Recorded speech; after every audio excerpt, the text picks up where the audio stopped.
हाथी और चतुर खरगोश।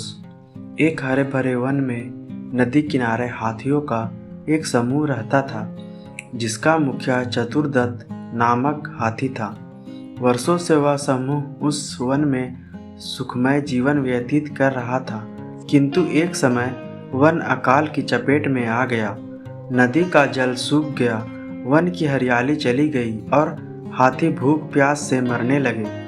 इस विपत्ति से निकलने की प्रार्थना लिए सभी हाथी अपने मुखिया चतुरदत्त के पास गए और बोले, गजराज, इस अकाल की स्थिति में यदि हम और अधिक इस वन में रहे तो काल का ग्रास बन जाएंगे। यहाँ भूखे प्यासे रहना दुष्कर है। कृपया कर किसी अन्य स्थान की खोज करें जहाँ जल स्रोत और हरियाली हो। चतुरदत्त विचार मग्न हो गया। कुछ देर विचार करने के बाद वह बोला, यहाँ से कुछ दूरी पर एक तालाब है जो पूरे वर्ष जल से परिपूर्ण रहता है। हमें वहीं चलना चाहिए। कल प्रातः काल ही हम सब उस तालाब की ओर प्रस्थान करेंगे। अगले ही दिन सभी हाथी उस तालाब की ओर चल पड़े। 5 दिन और 5 रात की यात्रा पूर्ण कर वे वहां पहुंचे। जल से पूर्ण तालाब को देख वे बहुत प्रसन्न हुए और दिन भर वहां क्रीड़ा करते रहे। संध्या होने पर वे बाहर निकले और वन में चले गए।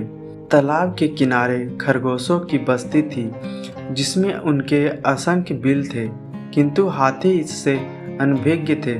अतः वे खरगोश के बिलों को रौंदते हुए निकल गए। खरगोशों के बिल तहस नहस हो गए। कई खरगोश घायल हुए और कई मारे गए। हाथियों के जाने के बाद सभी खरगोश एकत्रित हुए और स्वयं पर आए इस संकट के विषय में चर्चा करने लगे। एक खरगोश बोला, हाथियों का समूह प्रतिदिन जल के लिए तालाब में आया करेगा। ऐसे में हमारा यहाँ रहना प्राण घातक होगा। वे हमारे बिलों के साथ हमें भी रौंद देंगे। हम में से कोई भी नहीं बचेगा। हमारा वंश समाप्त हो जाएगा। जीवन है तो सर्वस्व है। जीवन रक्षा के लिए जो संभव हो हमें करना चाहिए। परिस्थिति कहती है कि हमें जीवन रक्षा के लिए तत्काल इस स्थान को छोड़कर अन्यत्र प्रस्थान करना चाहिए। एक अन्य खरगोश बोला, खरगोश अपनी भूमि छोड़कर अन्यत्र जाने के विचार से दुखी थे।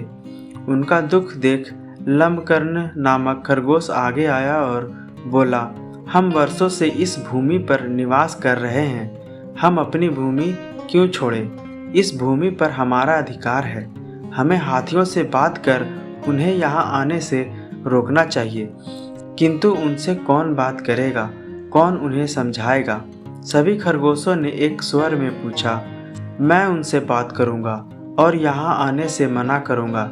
लंबकर्ण बोला, किंतु क्या वे तुम्हारी बात मानेंगे? अवश्य मानेंगे। मेरे पास एक युक्ति है। मैं उनसे कहूँगा कि ये तालाब चंद्रमा में बैठे खरगोश का है और उसने आप लोगों को यहाँ आने से मना किया है। संभवतः वे मेरी बात मान जाएंगे। लंबकर्ण बोला। अगले दिन लंबकर्ण हाथियों के मुखिया से मिलने तालाब के मार्ग में स्थित एक ऊंचे टीले पर बैठ गया। जब हाथियों का समूह वहां से गुजरा तो वह हाथियों के मुखिया चतुरदत्त से बोला, गजराज, क्या आपको ज्ञात नहीं यह तालाब चांद में रहने वाले खरगोश का है? आपको बिना उसकी अनुमति के इस तालाब के जल का उपयोग नहीं करना चाहिए। चतुरदत्त ने पूछा, तुम कौन हो? मैं चांद में रहने वाले खरगोश का संदेशवाहक हूँ। उसने मुझे अपने संदेश के साथ आपसे मिलने भेजा है। लंबकर्ण बोला। संदेश क्या है? चतुरदत्त ने फिर से पूछा। संदेश है कि इस पवित्र तालाब में चंद्रदेव का वास है, इसलिए तुम लोग इसके जल का उपयोग नहीं कर सकते। मैं कैसे मान लूं कि यह तालाब चंद्रदेव का है? जब तुम मुझे तालाब में चंद्रदेव के दर्शन कराओगे तभी मैं यह बात मानूंगा और अपने दल को यहाँ आने से रोकूंगा। चलो मेरे साथ और स्वयं देख लो। कहकर लंबकर्ण चतुरदत्त को तालाब के किनारे ले गया। उस समय तालाब में चांद की छाया पड़ रही थी। लंबकर्ण चतुरदत्त को वह छाया दिखाते हुए बोला, गजराज, देखो, तालाब में चांद का वास है। अब तो मेरी बात मान लो। चांद की छाया को चंद्रदेव समझकर चतुर्दत्त ने उसे प्रणाम किया और वहां से लौट गया। उसके बाद उस तालाब में हाथियों का समूह कभी नहीं आया।